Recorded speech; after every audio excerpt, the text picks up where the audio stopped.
Assalamualaikum warahmatullahi wabarakatuh. Perkenalkan, nama saya Nadia Sri Andriani. Di sini saya akan memaparkan materi tentang urgensi Islam untuk memenuhi tugas besar pendidikan agama Islam dan etika. Di sini ada pengertian agama. Nah, agama atau adin dalam bahasa Arabnya adalah keyakinan atau keimanan tentang suatu zat ketuhanan ilahiyah yang pantas untuk menerima ketaatan dan ibadah. Selain itu juga ada pengertian agama menurut Kamus Besar Bahasa Indonesia, yaitu sistem prinsip kepercayaan kepada Tuhan dengan ajaran-ajaran dan kewajiban yang telah bertalian dengan kepercayaan itu. Selanjutnya ada fungsi agama. Yang pertama sebagai sarana pendidikan. Nah, berfungsi sebagai sarana terbaik untuk mengajarkan hal-hal yang baik dan menguntungkan banyak pihak sesuai dengan ketentuan yang berlaku. Yang kedua ada sebagai sarana untuk keselamatan. Berfungsi sebagai jalan terbaik agar dapat memohon dan mengharapkan keselamatan baik di dunia maupun di akhirat. Selanjutnya ada sebagai jembatan perdamaian dunia. Nah, di sini kita harus bisa saling menghormati dan menjunjung tinggi toleransi, karena ruang lingkup agama itu luas. Jadi kita sebagai umat manusia harus saling menyayangi untuk mewujudkan persatuan dan kesatuan. Lalu ada sebagai alat untuk sosial, yaitu berisi tentang hak asasi manusia atau tentang aktivitas yang berjalan pada jalan kemaksiatan agar segera ditertibkan dan dimusnahkan. Jadi ketika kita menemukan orang yang sedang berada di jalan yang tidak baik, alangkah baiknya kita saling mengingatkanlah, menegurnya supaya dia kembali ke jalan yang benar. Lalu agama juga bisa disebut dengan benteng kekuatan yang tidak mengenal ruang dan waktu, karena berperan besar dalam pengaruh perilaku dan sikap manusia secara individu atau sosial. Lalu ada juga fungsi agama kepada manusia, memberikan pandangan dunia kepada satu-satunya budaya manusia, menjawab berbagai persoalan yang tidak mampu dijawab oleh manusia, memberi rasa kebersamaan kepada suatu kelompok manusia, dan memainkan fungsi kawanan sosial. Lalu ada fungsi sosial agama yang berisi di fungsi sosial agama ini ada yang positifnya dan ada negatifnya. Yang pertama, fungsi positifnya itu fungsi integratif agama, yang dimana fungsi integratif agama ini sebagai faktor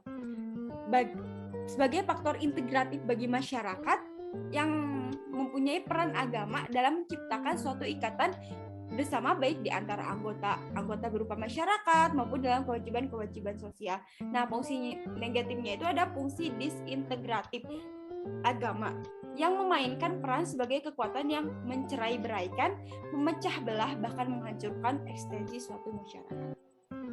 Selanjutnya ada sistematika Islam holistik. Yang pertama ada hakikat din Islam.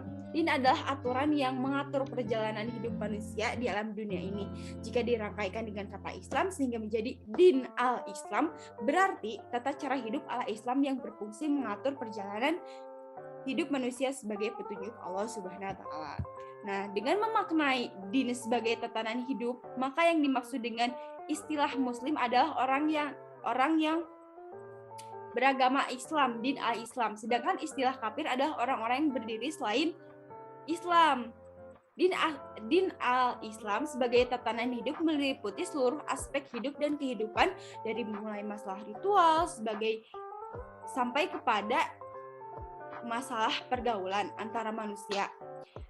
Dalam pandangan Al-Quran, din Islam adalah satu-satunya din ciptaan Allah yang satu ini adalah aturan untuk seluruh umat manusia tanpa terkecuali. Namun pada tataran realitas sekarang ini, din Islam ini menjadi banyak ragam versinya akibat perkembangan zaman juga. Selanjutnya ada pilar-pilar Islam. Yang pertama ada akidah.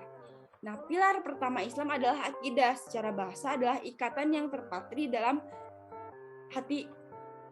Nah, menurut Hasan al-Banna di dalam bukunya Al-Qaid menyatakan bahwa akidah adalah sesuatu yang harus diyakini oleh hati, dipercayai oleh jiwa, sehingga menjadi keyakinan yang tak ada sedikit pun keraguan dalam kebimbangan Jadi akidah itu bukan berisi sistem teologi semata, namun tetap berisi segala macam persoalan yang berkaitan dengan kepercayaan.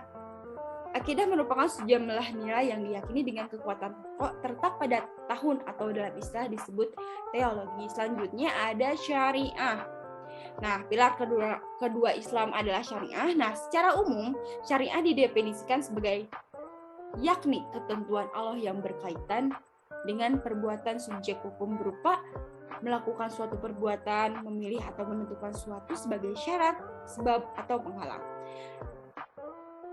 Nah, lalu di mana posisi akhlak dan bagaimana posisi akhlak? Nah, apabila nih seseorang sudah mempunyai akidah dan syariah yang baik, benar dan kokoh, akan mudah melaksanakan syariah secara konsisten. Nah, jadi bila seseorang memiliki akidah yang benar dan kokoh, akan mudah melaksanakan syariah secara konsisten. Yang selanjutnya dapat membuahkan akhlak. Nah, jadi jika diibaratkan pohon nih, akidah adalah akarnya, syariah adalah batang dan cabang-cabangnya, sedangkan akhlak adalah buah. Jadi ketika kita ingin mempunyai akhlak yang baik, kita juga harus mempunyai akidah dan syariah yang baik untuk menjadi pribadi yang lebih baik. Nah, kesimpulan dari pemaparan yang sudah saya sampaikan adalah agama adalah hubungan antara makhluk dan Khaliknya. Hubungan ini terwujud dalam sikap batinnya serta tampak dalam ibadah yang dilakukan dan tercermin pula dalam sikap kesehariannya. Akhlak sama dengan syariah. Syariah atau aturan tentang tata keyakinan disebut akidah. Setorannya adalah qalbu dalam hubungan dengan kepercayaan syariah tentang cara beribadah. Persamaan antara akidah dan akhlak adalah objek dan ruang lingkup pembahasannya, sedangkan perbedaan antara keduanya hanya dari sudut pandangnya. Terima kasih. Itu yang bisa dapat saya sampaikan. Mohon maaf apabila ada kesalahan. Wassalamualaikum warahmatullahi wabarakatuh.